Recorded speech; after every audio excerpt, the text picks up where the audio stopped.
ഓച്ചയ്ക്ക് വേദനിക്കൂടാ. അങ്ങനെ അത് പൊങ്ങുന്നോ? ഏത്? അല്ല, പ്രായമായില്ലേ? എടാ, നിന്റെ അച്ഛ ഇവിടെ പണിക്കാൻ നേരത്ത് അങ്ങേർക്ക് 85 വയസ്സുണ്ടായിരുന്നു. അങ്ങേര് കിടപ്പിലായപ്പോ തന്ന വാക്കാ നിന്നെ ഇവിടെ പണിക്ക് നിർത്താന്ന്. ഓ, പറച്ചിലേട്ടത്തൊന്നും മുഖ്യന്റെ പദവിയാന്ന്. എനിക്ക് ഇങ്ങനെ കന്യാസ്ത്രീയായിട്ട് ജീവിക്കാൻ. കന്യകൻ അത് തന്നെ. ആ, നീ അച്ഛൻ്റെ അടുത്ത് പറ നിനക്ക് പെണ്ണോട്ടണോന്ന്. അങ്ങനെ ഒരു അറ്റൻഷൻ തരണ്ടേ? ഒരു പാട്ടും പാടി അങ്ങ് ചെന്നോക്കെ.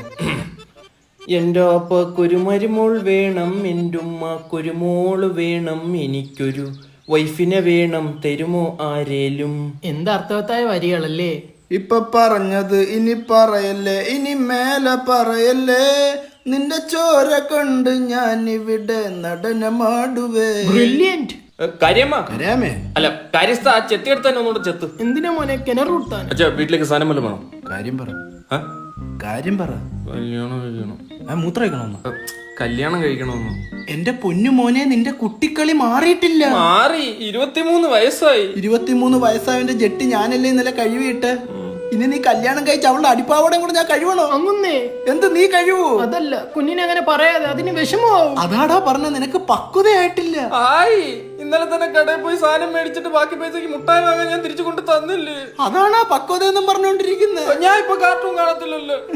അച്ഛന്റെ പൊന്നാര, ഞാൻ വൈകിട്ട് അച്ഛൻ ബീച്ചിൽ കൊണ്ടുപോവേ, കടലയും വാങ്ങിത്തരാം. ചെല്ല്.